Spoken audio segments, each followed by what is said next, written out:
Я не считал.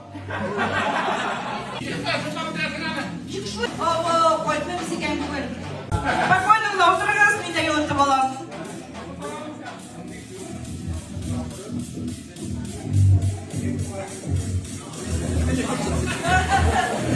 Третий будешь? Сережа, да?